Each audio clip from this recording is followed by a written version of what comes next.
Deus ajude, sabe? Que abençoe, que dê tudo certo com esse encontro com o advogado. Estamos aí já ao vivo então, Enzo? Muito bem. Estamos ao vivo aí, né? Na musiquinha. Já também? Tirou a musiquinha? Não é musiquinha, Enzo. A trilha sonora tem que usar, né, Enzo? É bonito, né? Pessoal, agora são 13 horas e 7 minutos. Seguimos aqui o horário de Brasília. Neste momento já estou com o Padre Ailton. É isso mesmo, o Padre Ailton. O Padre Ailton vai contar um pouquinho para nós agora a sua história, da onde ele como ele veio parar aqui em Piracicaba. Padre Ailton, muito boa tarde, obrigado primeiramente por aceitar o convite da Rádio Metropolitana de Piracicaba e em conceder essa entrevista para a gente, né? No momento tão turbulento que passa o país, que passa Piracicaba, que passa nosso estado de São Paulo. Padre, boa tarde. Boa tarde, muito obrigado pelo convite. A gente se coloca à disposição a qualquer tempo, a qualquer momento que pudermos ter oportunidade de falar com a população de Piracicaba, do estado de São Paulo, enfim, onde esta rede chegar. Muito bem. Padre, conta um pouquinho pra gente então, você é carioca, né, do Rio de Janeiro, como é que o Padre Ailton veio parar aqui na cidade de Piracicaba? E o senhor gosta de Piracicaba? Temos duas versões, a longa e a curta. Só quer encurtar? Senão já fica até tarde. E eu tenho um compromisso 4 horas, hein? Eu também tenho importantíssimo compromisso às 4 horas, né? Diga-se de passagem. Enfim, eu sou do Rio de Janeiro, como já foi falado. Eu sou do Morro do Juramento, no Rio de Janeiro. Depois eu fui para o Morro do Alemão, também no Rio de Janeiro. Tive algumas situações de vida que todo moleque de infância passa em região de periferia, não vou negar esse fato. Me envolvi por um período com o tráfico quando adolescente, paguei um preço muito alto por isso. Depois, enfim, a vida foi seguindo seu curso, eu acabei retomando a minha vida, vamos dizer assim, uma vida normal, né, etc. E, por fim, entrei para o seminário, me tornei padre. De padre eu fui vim encurtando muito. De padre eu fui para o Amazonas, eu morei na reserva indígena do Xingu, morei 3 anos com os indígenas na reserva do Xingu. Depois eu trabalhei com os ribeirinhos do Amazonas, os ribeirinhos do Mato Grosso, etc. Fui para São Paulo, trabalhei em Parelheiros, extrema zona sul de São Paulo, com as comunidades de periferia, criamos projetos sociais, acompanhamento de dependente químico, acolhimento da mãe menina, um projeto que eu fiz lá para acolher adolescentes grávidas, trabalho contra a dependência química e do álcool também.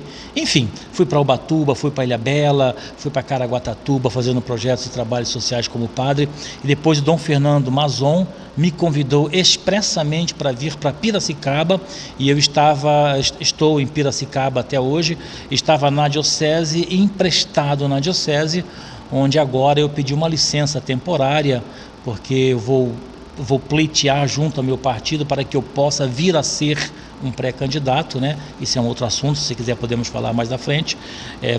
Vou pleitear, ainda não é o momento, vou solicitar para que eu possa entrar como pré-candidato no meu partido.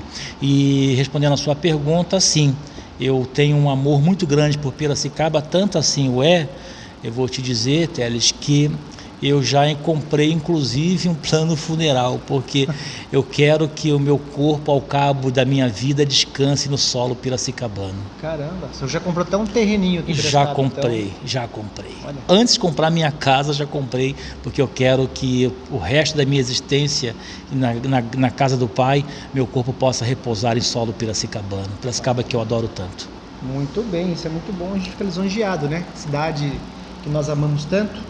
Padre, mas eu não posso deixar de falar também, né?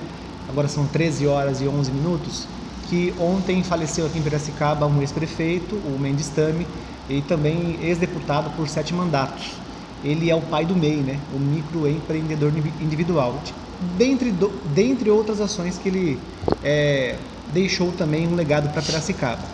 Eu acho que é um momento oportuno também para o senhor falar um pouquinho. O senhor chegou a conhecer o Mendes Tami, ele está doente já há algum tempo, eu não sei se o senhor teve contato, mas a história do Mendes Tami o senhor soube um pouquinho também. Sim, sem dúvida. Pessoalmente eu nunca estive com ele, algumas oportunidades, mas de vê-lo em reuniões, em encontros, em relação à bacia, a questão do Rio Piracicaba, assuntos relativos ao PV, Partido Verde. mas nunca estive, não posso dizer que eu conheço, eu o vi, mas conheço a figura pública dele, isso eu conheço. Aliás, não há quem no estado de São Paulo não possa conhecer a figura e o trabalho, o legado que o ex-deputado e o ex-prefeito deixou. É lamentável a gente, nesse momento importante de luta ecológica, o Brasil hoje foi feito um estudo internacional, né? E o Brasil hoje é o primeiro país em desrespeito à ecologia.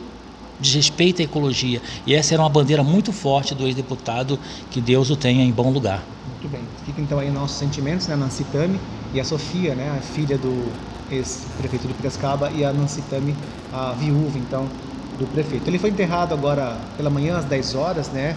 E agora fica o legado e fica a história, né, sim, padre? sem dúvida, sem dúvida. Ô padre, vamos lá então. O senhor acabou de comentar aí, o senhor vai pleitear uma vaga aí para pré-candidatura, não sei se é estadual, federal. O padre, então, ele pode também se afastar da igreja para se candidatar? Como que funciona isso? Pode. Como é feito esse processo? Pode sim. Via de regra, nós temos 2 artigos no direito canônico, o artigo 285 e 287, que estabelece as regras, né? Quando um padre tem esta percepção de que ele pode contribuir com a sociedade numa luta no campo político partidário, no exercício de um mandato, ele tem que se licenciar.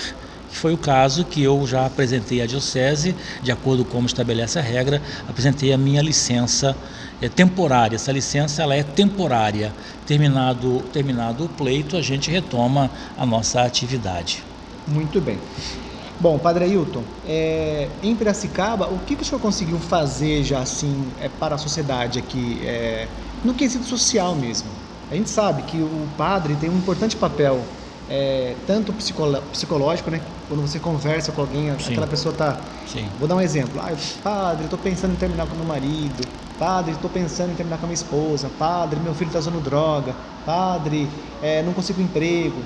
Além disso, padre, a função do padre também na questão social, do alimento, né, de fazer tem um nome, como chama que vocês fazem? Ação social, arrecadação de alimentos. Tem um nome que tem o pessoal que os faz vicentinos. Os vicentinos, muito bem lembrado.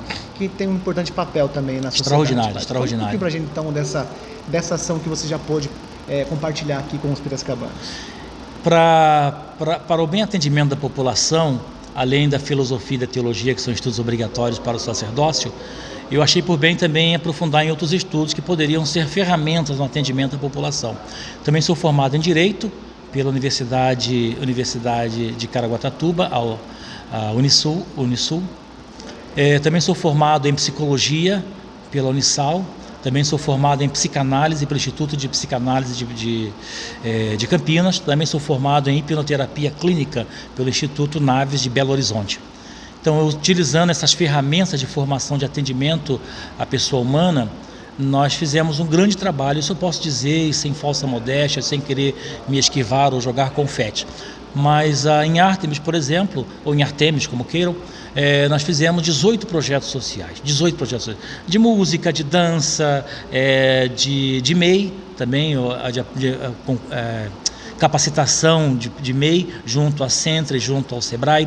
Fizemos projetos junto com a Exalc, junto com a Polícia Militar do Estado de São Paulo. Fizemos horticultura, fruticultura, tivemos projeto de formação, de capacitação para a pessoa a alcançar emprego, tivemos jiu-jitsu, muay thai, enfim, tivemos 18 projetos sociais. Também, estando à frente da paróquia São Pedro, fiquei por 4 anos à frente daquela paróquia, fizemos também vários projetos de música, de dança, de capoeira, de jiu-jitsu, de muay thai para mulheres, fizemos encontro de formação, de capacitação profissional. Eu penso que a paróquia, ela é um espaço privilegiado e que ela não deve se esquivar e atender a população. E o padre tem que ser o capitão desse navio. O padre não pode apenas rezar pelas almas, mas ele deve cuidar também dos corpos e da dignidade da pessoa humana. Padre, então o senhor é da região do Ártemis, é isso? É lá que o senhor faz tem a diocese que o senhor cuida, é isso? Não, É a igreja? Como Não, que é? eu fui pároco na paróquia de Ártemis, Tá. fui pároco. Depois eu fui transferido para a paróquia de São Pedro, na Vila Resende, ali no Algodual, aquela região. Essas foram as minhas 2 paróquias aqui nesta região. A diocese ela é dividida em várias paróquias. Dentre as várias paróquias, eu tive a oportunidade de estar em 2. Certo. Então a gente fala que é pároco, né? É pároco. Nós temos a distinção entre pároco e vigário. Pároco é o responsável jurídico, pastoral, administrativo. O vigário é um auxiliar. Ele auxilia o padre, mas ele não tem a responsabilidade administrativa, pastoral, etc. Eu tenho 27 anos de sacerdócio. Faz 27 anos que eu sou ordenado sacerdote. Durante os 27 anos eu sempre fui pároco, que é o grau maior que um padre pode alcançar. Depois de pároco, só sendo bispo. E o pároco, então, ele toma conta, porque, padre, só para eu entender, o pároco, ele toma conta da igreja num todo. Sim. Cada igreja tem um CNPJ, é isso? Tem as suas Cada igreja- responsabilidades fiscais. Toda.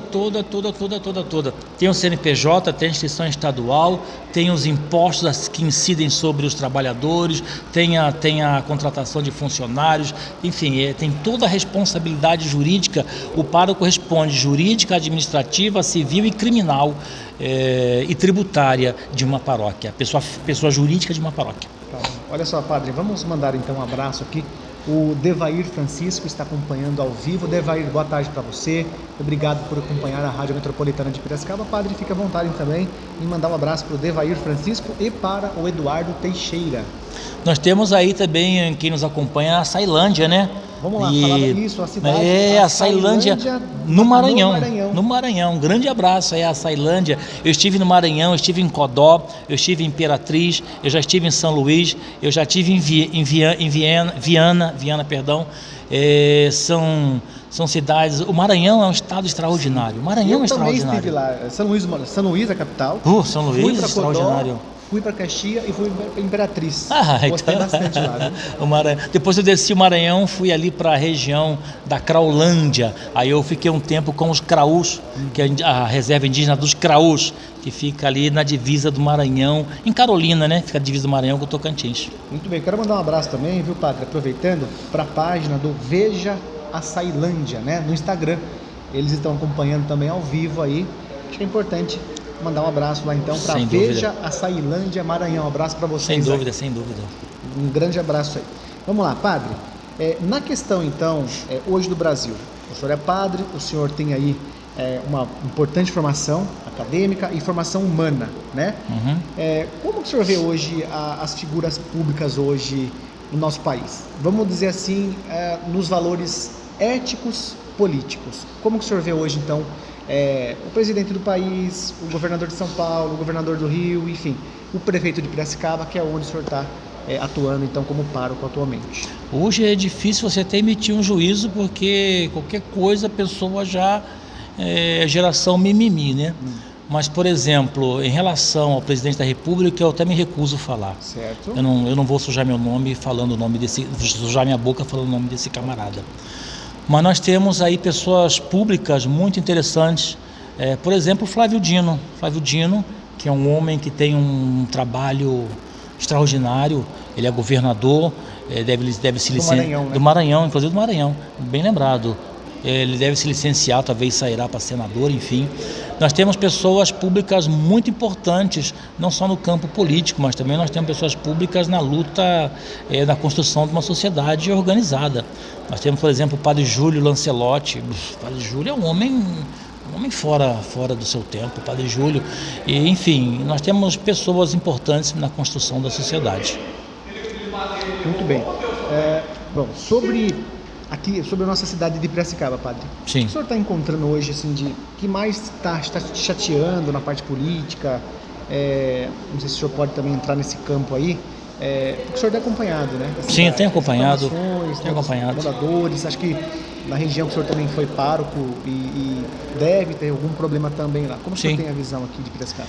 Fazendo uma análise crua, desprovida de emoção, eu vejo que Piracicaba, ela, como muitas cidades do Brasil, está sofrendo situações que são gritantes, né? Falta uma política pública e falta também uma participação política do legislativo e do executivo, no sentido de criar uma promoção de vida, no sentido de criar um respaldo, de salvaguardar a dignidade, sobretudo dos mais pobres. Nós estamos acompanhando agora a questão dos servidores públicos municipais, que estão enfrentando uma demanda que é justa. Aqui eu não quero tomar partido de A, de B ou de C, mas é inequívoco. Nós tivemos perdas salariais, nós tivemos perda de poder de compra. E há quanto tempo o servidor público não tem o reajuste necessário? Eu acho que nós estamos, Piracicaba hoje, ela está devendo muito à classe trabalhadora. A administração pública, o legislativo está devendo muito à população de Piracicaba. É preciso que haja uma união de força, é preciso que haja um comportamento mais efetivo, mais assertivo na construção de Piracicaba. Nós estamos realmente numa deficiência muito grande. Outra coisa que nos chama a atenção, me permita prolongar só um pouquinho, Pois não. a questão ecológica de Piracicaba. Nosso município está perdendo muito no avanço de questão, a nossa ecologia, o nosso rio, os nossos mananciais, as nossas reservas estão sendo degradadas e não se faz nada nesse sentido. Muito bem.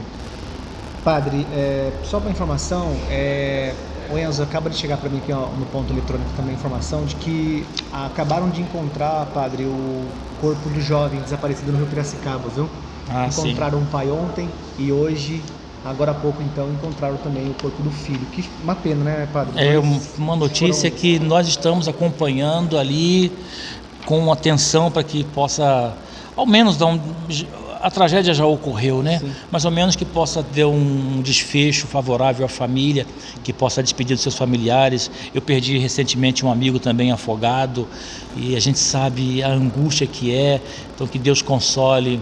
Não há o que falar nesse momento a não ser pedir o consolo, a graça de Deus à família daqueles que ficam e a certeza de que Deus nesse momento nos acompanha. Muito bem, o jornalismo nosso é ao vivo, então a gente traz informação para vocês em tempo real. Estou aqui conversando com o padre Ailton, que é paróquio aqui na cidade de Piracicaba. Ele já se afastou, padre, ou ainda não? Você pediu o seu afastamento? Já solicitei o afastamento, já conversei com o nosso bispo diocesano, Dom Devair, que é um homem extraordinário. Íntegro também, né? Dom Devair é uma pessoa, eu com 27 anos de padre acompanhei muitos bispos. Poucos têm a clareza de ideia, o comprometimento em trazer propostas para a transformação da sociedade. Eu fiquei muito honrado, muito feliz de ter trabalhado esse período com Dom Devair Araújo, né? Apresentei a minha dispensa e ele assentiu, ele fez, já publicou inclusive o decreto da minha licença temporária. Muito bem, importante. Então, se você quiser enviar alguma pergunta para o padre Ailton, pode enviar, que a gente já transmite agora para ele aqui. Estamos ao vivo, 1h agora e 24 minutos, seguimos o horário de Brasília. Padre, eu fiz algumas perguntas aqui também para perguntar para o senhor, né? Uma delas, eu quero perguntar para o senhor, como é que dá para um padre, e caso o senhor depois venha a ser, não sei ainda, né? Se o senhor vai de fato ser o pré-candidato, né? Ou não. Mas como que dá, então, igual o Júlio Lancelotti, né?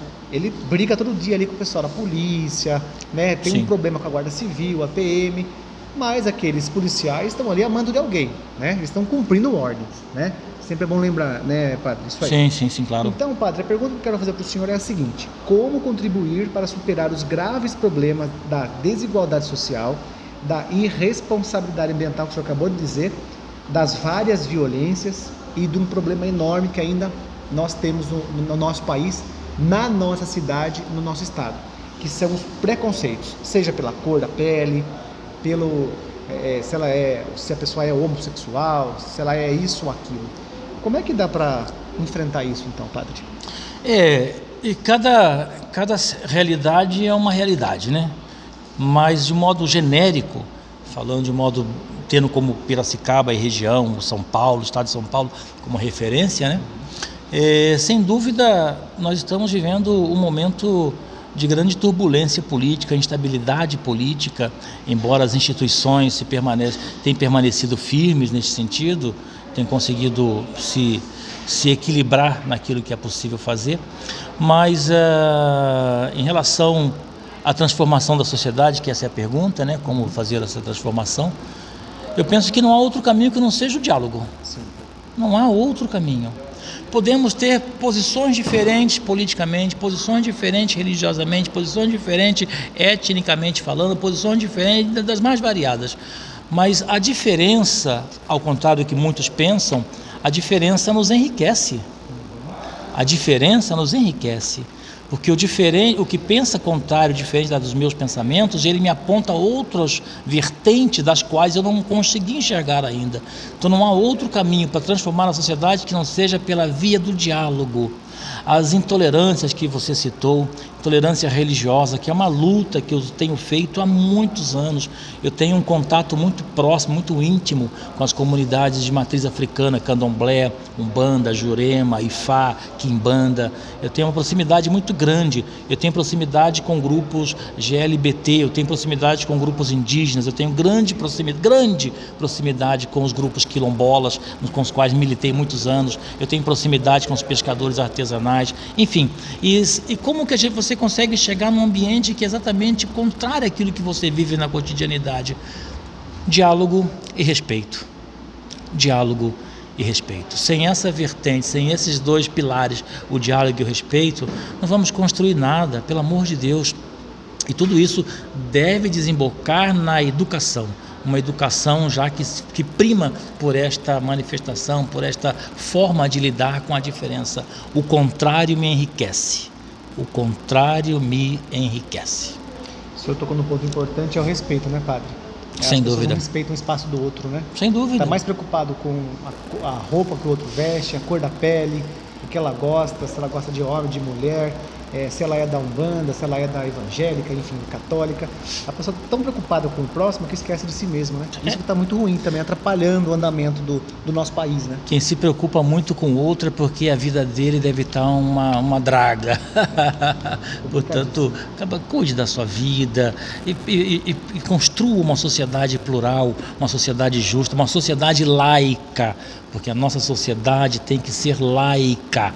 A sociedade não tem que ser de uma religião específica. A política tem que ser laica, o Estado é laico. Não pode uma religião contornar ou controlar a sociedade. Isso é para os países islâmicos, não é para o nosso país. Nosso país é democrático, de direito, solidário, plural, inclusivo e laico. Muito bem. Quero já mandar um abraço também para Marlene Oliveira, o Betão Choari está com a gente aqui. A Cláudia Milanês também acompanhando ao vivo pela Rádio Metropolitana de Piracicaba. Seguimos sempre o horário de Brasília, são 13h29, passa rápido, viu, padre? Você viu? Muito rápido. 1h30 já, da tarde, né? O senhor acabou de falar sobre servidor público. Eu coloquei essa pergunta, se o senhor saber também, na pauta. Como considera, então, os servidores públicos, né? Sem os quais não administra? E que relação pretende ter, padre, com eles? Eu não sei se o senhor vai, né, de fato ou não, sair aí para pré-candidato, mas caso o senhor venha mais para frente aí, como é que o senhor vê o servidor público? Qual é a visão que o senhor tem do servidor? Dos servidores no geral? Por quê? Nós temos servidor federal, estadual e também municipal. Como é que o senhor vê essa relação dos servidores com a população? Para mim, eu fico confortável em dizer, porque eu fui servidor público municipal no município de Caraguatatuba. Eu sou educador social, prestado concurso, fui contratado pela Prefeitura Municipal de Caraguatatuba para promover e acompanhar o projeto Fome Zero naquela municipalidade. Então, assim, como ex-servidor público, eu compreendo que o município não gira sem um servidor público. A escola não funciona, a escola dos nossos filhos não funciona, os hospitais para sermos atendidos não funciona, o transporte não funciona. Sem um servidor público, o município, o Brasil, para. É preciso que a prefeitura, o governo federal e o governo estadual tenham um olhar mais de companheirismo, mais de parceria com o servidor público, que é municipal, estadual ou federal. Muito bem. Bom, em relação, padre, não tem como não tocar nesse assunto. A igreja, não sei se passa também por esse problema, né? A palavra agora que eu vou te falar é a corrupção. Uhum. A corrupção tem na federalização, federal, no âmbito estadual e também no âmbito municipal. Como é que o senhor vê a corrupção? Na Igreja Católica também existe, padre, esse tipo de problema ou não? Como é que funciona? A corrupção existe no ser humano. E o ser humano está em todos os segmentos da sociedade, civil, eclesiástica ou militar. Então a corrupção não é uma inerência da instituição Presidência da República, da instituição Igreja, da instituição Prefeitura Municipal, da instituição Sindicato, da instituição essa ou aquela outra. É a índole da pessoa que faz com que a corrupção aconteça. Sem sombra de dúvidas, essa é uma pauta que já, desde que o mundo é mundo, eu escuto falar, mas sem dúvida é fundamental não apenas criar leis para punir a corrupção, o corrupto, mas é preciso a aplicação efetiva desta lei. É preciso a reforma judiciária, a reforma tributária, a reforma administrativa das 3 esferas, porque senão nós vamos estar todo mês, eu voltarei aqui o ano que vem, voltarei aqui depois do ano que vem, e nós vamos continuar falando disso. É preciso que nós tenhamos de fato leis que regulem, que regulamentem e que apliquem penas severas para que se possa coibir a corrupção. Lamentavelmente a corrupção ela acompanha a nossa vida social. Então você diz, para combater deveriam existir aí leis mais duras e mais rígidas. As leis elas até existem. Elas até existem. Algumas são até bastante interessantes. O problema está na aplicabilidade da lei. Enquanto não ocorrer uma reforma penal no Brasil, uma reforma judiciária no Brasil, vamos continuar assistindo isso, não tem como. Muito bem, padre. O senhor, enquanto padre também, na igreja, né, junto com os moradores daquele bairro, da região que o senhor mora, eu acho que ali vocês conversam também sobre políticas públicas, né? Sim. Implantação, como executar, de que forma, da onde vem a verba, como utilizar essa verba. Isso a gente usa também na nossa casa, né? Sim, claro. Como eu vou usar minha verba? Como eu vou pagar as contas? Orçamento doméstico, fazer, né? Mas, na questão da política pública, padre, como é que o senhor tem essa visão? Porque o senhor já faz isso na igreja. Qual é a visão que o senhor tem do público? Privado, a igreja, vamos dizer que é privado, né? Apesar de mexer também com muita gente ali, mas no público. Prefeitura, um governo, como é que o senhor vê? Sim. A implementação das políticas públicas, como redistribuir as verbas, de que forma melhorar? Sim, a igreja, a despeito dela ser uma sociedade eclesiástica privada, ela pertence ao Estado do Vaticano, né? E não ao Estado brasileiro, mas mesmo assim ela utiliza dinheiro de fiéis. Portanto, o dinheiro que ali entra é um dinheiro que tem que ter responsabilidade, tem que ter no seu manuseio, prestação de conta, etc. Eu acho que no poder público é a mesma coisa, não há outra alternativa a não ser a construção de grupo, como é que eu posso dizer, de conselhos. Então a administração pública tem que ser feita a partir de conselhos da própria sociedade civil para regular e acompanhar o gasto público. Muito bem. Quero já aproveitar também e mandar um abraço, uma boa tarde para o Paiva, que está nos acompanhando, do Sindicato dos Bancários. Um abraço para você, do Sindiban. O Paiva também lá no é uma pessoa realmente muito, muito valorosa, muito combativa. O Paiva merece os nossos respeitos. Muito bem, está por aqui também conosco o Giovanni, né, e a Vanessa, acompanhando também. O Giovanni e a Vanessa, eles fazem parte do grupo G5, que é um importante grupo social aqui da cidade de Piracicaba, diretamente mais para o grupo Zona Norte, né?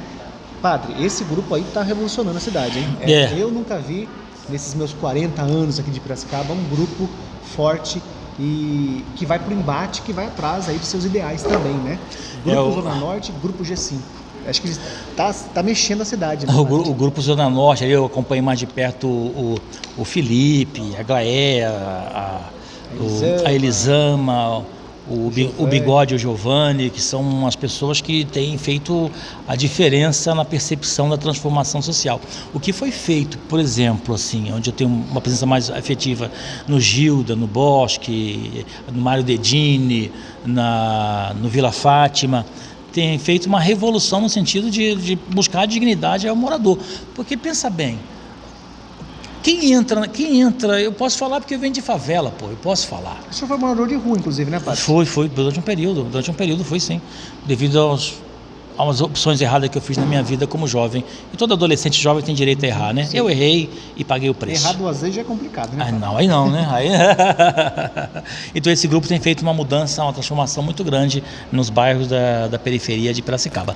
Um grande abraço aí ao G5, um grande abraço à Zona Norte e quero dizer que estamos juntos até o final, viu? Quero mandar um abraço. A Elisama nos acompanha ao vivo também aqui, a Aguilar também Consuelo, a Elisama Silene, né, está acompanhando, o Neto Brioni, também é um líder comunitário lá da região do Oriente, né? O Neto é muito... Eu tive recentemente num evento no sábado passado, numa gira de Ogum, com acho que é a madrinha do Neto, salvo engano meu, e eu vi o respeito com o qual ele é tratado pela todas as pessoas que ali se encontravam, e também o respeito que eu fui tratado naquela casa, aquela gira, na gira de Ogum, em respeito à questão do combate contra as intolerâncias religiosas. Muito bem, e pela manhã também eu estava cobrindo, né, o velório do ex-prefeito Mendistano e encontrei com a Juliana Brioni, que era irmã do Neto Brioni, que também estava lá acompanhando.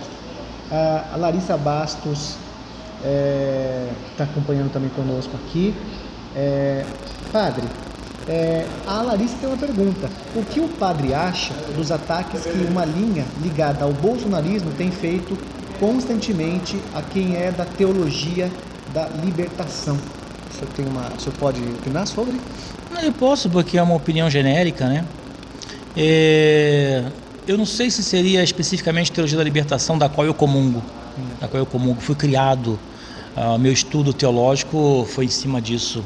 Claro que depois eu expandi meu pensamento para não ficar uma linha só. Mas, por exemplo, eu fui ordenado por Dom Pedro Casaldáliga. Eu sou amigo pessoal, Dom Pedro agora está no céu, né?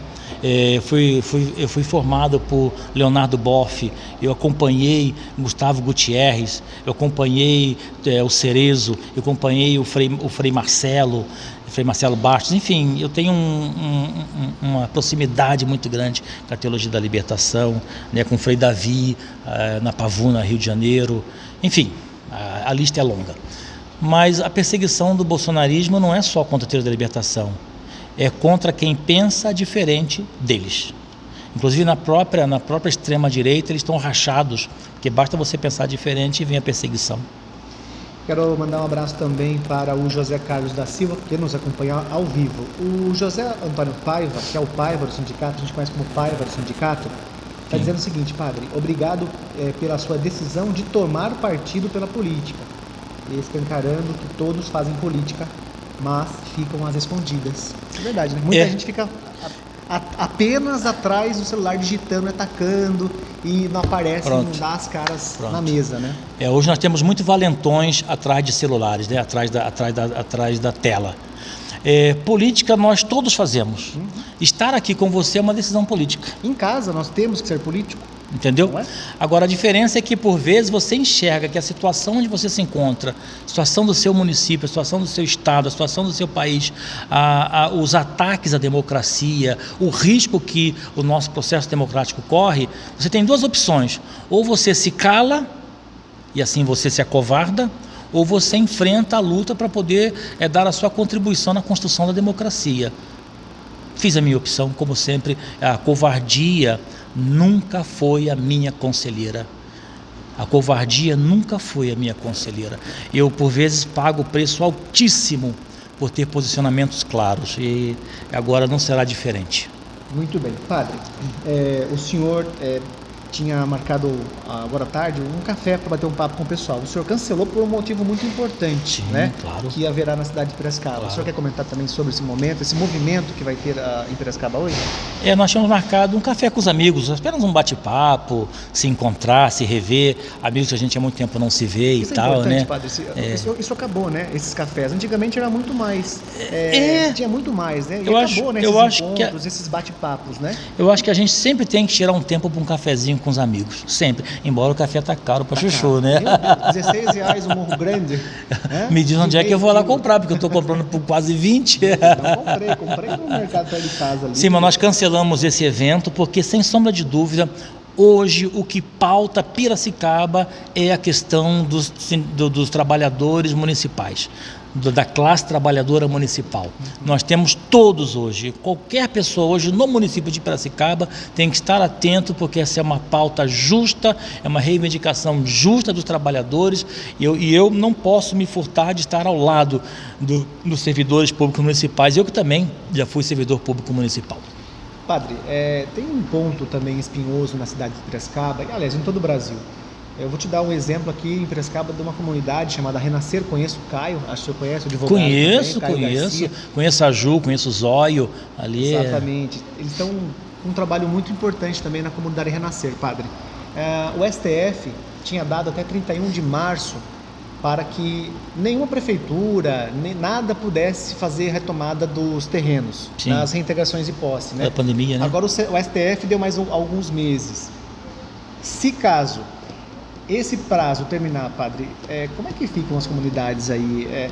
Vamos dizer assim, as favelas. O pessoal tem vergonha de falar favela, mas é favela, né, padre? Sim, onde o pessoal mora, o pessoal fala comunidade. A Juliana sempre disse, o Caio, não é problema nenhum, o Zóio mesmo. É favela, a gente mora em favela. Sim, exato. Eu morei em favela. Padre, qual que é a visão que o prefeito tem que ter nesse momento, hein? Porque tem que ter ali uma empatia, né? Tem que ter um momento também de solidariedade. E uma coisa que eu posso falar para vocês é que o brasileiro é solidário, né? Porque olha, o que tem passado aí, a dificuldade, as comunidades, e o brasileiro vai lá e sempre ajuda. Mas agora, na questão do terreno, padre, é um ponto importante, porque envolve muito dinheiro, né? Envolve propriedade. Como é que o senhor vê, então, isso? Como resolver? É uma questão jurídico-administrativa. Jurídico porque está em curso o processo de reintegração. E ele de certa maneira, ele é juridicamente falando, ele é possível, né? Por outro lado, também, não só o jurídico deve sobrepor a vida humana. Acho que aí é que entra a questão administrativa, em que o poder público, quer municipal, quer estadual, quer também do legislativo municipal, tem que ter sensibilidade. É preciso ser feita uma roda de conversa, sentar juntos na mesa, todas as partes envolvidas, sentar junto também, junto à classe dos empreendimentos imobiliários de Piracicaba, que hoje nós estamos enfrentando aí uma crise, um acirramento muito forte na questão imobiliária. Há uma concorrência imobiliária muito forte em Piracicaba, que é uma cidade que cresce muito, uma cidade muito pujante economicamente. Não há outro caminho. Nós temos questões aqui que são urgentes. Uma é a judiciária, porque está em curso um processo judicial. Está no STF. E a justiça tem que ser respeitada, certo. Ponto. Agora, a justiça também, a despeito, e claro, eu como formado em Direito, né, como bacharel em Direito, defendo a justiça e a aplicação da lei, mas por outro lado, temos que entender que ali nós temos vidas humanas, e a vida humana deve ser o bem maior a ser preservado. Eu penso que é possível, nós temos muitas áreas em Piracicaba, eu penso que é possível fazer desculpe o termo que eu vou usar, pode ser um termo inadequado, mas remanejar a comunidade para um outro ponto, se este for o caso, ou contemplar o dono do terreno com outro espaço, enfim, é questão do diálogo. Eu não vou aprofundar porque eu não conheço, eu não li o processo. Acho que nesse caso, se o senhor chamasse o Caio, o doutor Caio, seria mais interessante, ele teria muito mais argumentos a se fazer. Então, pelo que eu entendi, o senhor disse que falta, então, aí, políticas públicas também para a habitação. Sem dúvida. Isso mais sem dúvida. Moradias. Sem dúvida. Mais vidas novas, por exemplo, onde a Juliana Brioni cuida lá, Vida Nova, né? Que são prédios, né? Porque Piracicaba, padre, não tem mais aonde construir. Tem terreno, tem bastante, mas hoje parece que o modal vai ser mesmo na vertical, né? Os prédios, sim, né? Sim, tudo indica que sim. Mais novo. Por questão da preservação também do solo. Então existe aí uma discussão ecológica em relação ao solo, a preservação de manancial, etc. Acho que o modal será realmente construção de prédios, né?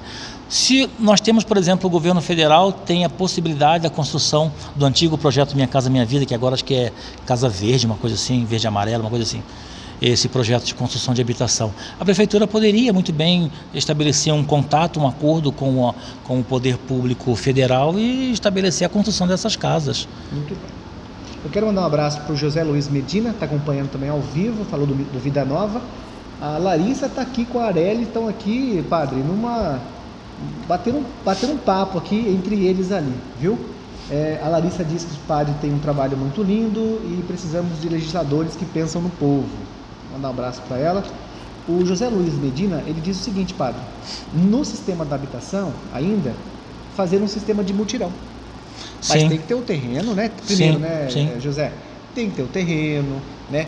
Tem que ter ali a terraplanagem e tem que ter um engenheiro. Ou seja, dá para fazer, né, padre? Mas tem que ter sempre esses pontos importantes. É um tripé, né? O mutirão não significa fazer ao Deus dará. É claro que teria que ter um acompanhamento técnico georreferenciado, a questão da agrimensoria, ter uma pessoa que faça as medições, etc.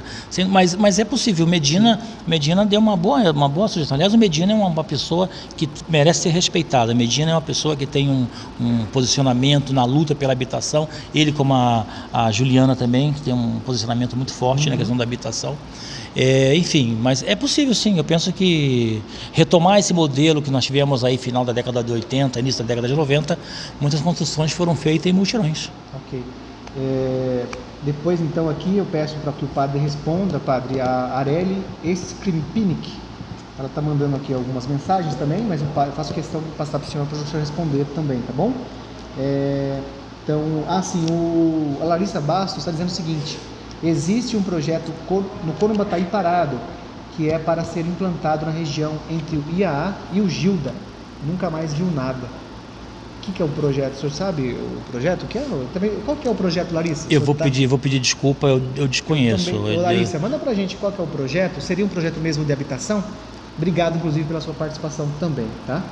A Areli, eu vou depois passar as suas informações para o padre, aí o padre vai responder então, você na íntegra aí, as suas indagações, tá bom? Muito obrigado também pela participação, que é muito importante. Padre, nós estamos chegando já quase ao final da nossa entrevista. O padre tem compromisso, tem que almoçar ainda, né, padre? Nós somos seres humanos, temos que correr atrás, né, e almoçar também. Padre, nós acabamos de falar da habitação, mas o que falta em Piracicaba para o emprego, para a renda, né, para a fome e para a pobreza, padre? Só para o senhor fechar então com esse tema, por gentileza.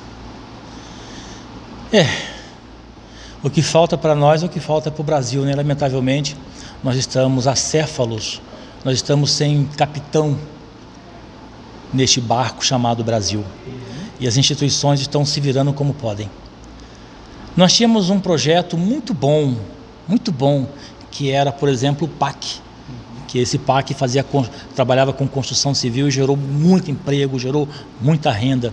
Nós tínhamos o projeto Fome Zero, que era o Fome que eu trabalhei nesse projeto. O senhor foi como padre, mesmo como pessoa física? Eu fui como pessoa física, embora sendo padre. Tá. Mas porque eu fiz o concurso público, porque havia uma demanda em Caraguatatuba, havia um projeto a se implementar. À época não havia ninguém formado em educador social. Abri o concurso, mas não tinha ninguém formado. Como eu sou formado em educador social, eu pedi licença e trabalhei meio período como servidor público municipal, com a licença do meu bispo na época em Ubatuba. O Fome Zero acabou, né? O Fome Zero acabou, inclusive aqui, né? Não tem mais, né? Porque muita tem uma gente coleta. Tem uma pobreza com isso, né? Sim, o Brasil saiu do mapa da fome. Saiu do mapa da fome. Que ano foi isso, padre? O Fome Zero foi até a presidente Dilma. 2016. Até a Dilma tínhamos o Fome Zero. Depois ele foi escanteado e foi deixado de lado. Mas é preciso, de fato, haja uma retomada econômica no Brasil. É preciso que haja uma retomada das instituições, haja uma retomada nos grandes projetos que geram trabalho, que geram emprego, e assim a moeda circula. E fundamentalmente é preciso acabar com a corrupção. Eu nunca vi um país tão corrompido como estamos vivendo nesses últimos tempos. Não se fala mais em milhões de desvios, se fala em bilhões em desvio de verba. E para onde vai esses bilhões? Ele faz falta na educação, faz falta na saúde, faz falta na moradia, faz falta na habitação, faz falta no saneamento básico. Ou seja, se nós cortarmos, estancarmos a sangria do dinheiro público que está acontecendo, nós vamos conseguir resolver muita coisa no Brasil. Nós tivemos informações aí na compra não ocorreu, né, mas na Covaxin tinha algum problema de corrupção. Agora mesmo acabamos aí de inclusive o ministro da Educação pediu, né, a exoneração, porque está envolvido em corrupção, inclusive com pessoas aqui da cidade de Piracicaba, parece, né, da Nova Odessa. Então aí a gente não sabe ao certo, mas agora cabe à Polícia Federal investigar, investigação a CGU dirá também, né? E agora o Fundo Nacional também de Desenvolvimento, que é com a compra dos ônibus aí, que mais uma corrupção também, ônibus superfaturados. Também tivemos os tratores também, que foi, né? O tratolão, que foi criminoso. Enfim, nós estamos aí, sem falar das Forças Armadas, que foram mandados Viagras e próteses penianas, e não sei quantos 1000 latas de cerveja com preço superfaturado, picanha, a mais de R$1.000 o quilo da picanha, gente, pelo amor de Deus. E o povo passando fome, né? Não, aí é um tapa na cara da sociedade, Então a gente tem que rever, né, a corrupção num todo. todo. E também nas instituições, que é muito importante. Padre, alguma coisa nós não falamos? Quero mandar um abraço para Ana Martins também, esposa do fotógrafo Ricardo Gaia. Obrigado pela companhia também. A Elisama está aqui compartilhando com a Sol Fernandes, Célia Pereira. Obrigado a todos do G5 também, do pessoal do Zona Norte. Obrigado. Padre, fique à vontade, então. Obrigado, viu, por conceder para a gente a entrevista nessa 1 horinha aí. Eu quero agradecer a oportunidade de ter falado, eu quero agradecer muitas pessoas que participaram, todos que deram a sua contribuição. É muito importante esse nosso espaço de diálogo. Ninguém precisa concordar com a ideia de ninguém, mas é preciso que tenhamos espaço para compartilhar as ideias e assim, pelo diálogo, fazer uma construção de um Brasil melhor. Sim, Padre, eu quero finalizar então com a Fabiana Ribeiro dizendo o seguinte: esse dinheiro vai para os bolsos dos gananciosos e inescrupulosos políticos que estão no poder há décadas e nunca fizeram nada de absolutamente nada concreto pelo povo. A Elisama dá boa tarde pra gente. Mas, viu, Fabiana, você, assim como eu, como todos nós aqui, temos o poder na mão. Agora terá eleição, né, em outubro. É dia 2 que vai ser a eleição, parece, né? É dia 2 ou dia 3, agora não tenho muita certeza. Então, Fabiana, nós temos o poder na mão, o nosso título, né? Eu também acho que deveria ter uma mudança total, tirar tudo que está aí e colocar tudo novo, assim como vereadores, prefeitos, enfim, sempre está mudando, né? Sempre está tendo uma alternância de poder, né, Padre? Isso é muito importante. Algo mais, Padre? Teve uma cidade, chama-se Caçapava, no Vale do Paraíba, trocou o prefeito e todos os vereadores. Eu acho que é uma boa, né? Dá uma balançada. Eu achei, eu fui lá ver, eu achei muito interessante. Caçapava. Procurar também aí para saber. A Sônia Santos também está por aqui, sabe as palavras, Padre José Ailton. E a Fabiana Ribeiro diz o seguinte: exato, precisamos mudar isso. Então vamos juntos, né, Fabiana? Mudar o nosso futuro, porque isso o que nós colocamos lá reflete automaticamente aqui na nossa vida. Padre, obrigado mais uma vez, viu? Muito obrigado pela oportunidade. Obrigado também a Elisama e também ao Edson Oliveira está conosco aqui, acompanhando, a Francisca Eulália também acompanhando ao vivo. Obrigado, até uma próxima então. Esse foi o Padre Ailton, direto aqui de Piracicaba, falando com a Rádio Metropolitana de Piracicaba. A gente pode voltar a qualquer momento ao vivo, trazendo para vocês maiores informações. E nós iremos também cobrir ao vivo, às 4 horas, uma manifestação que será em frente à Câmara de Vereadores aqui da cidade de Piracicaba. Boa tarde, obrigado Enzo Oliveira, nosso fotógrafo, nosso cameraman, produtor, e até uma próxima. Tchau, Enzo, obrigado também, viu?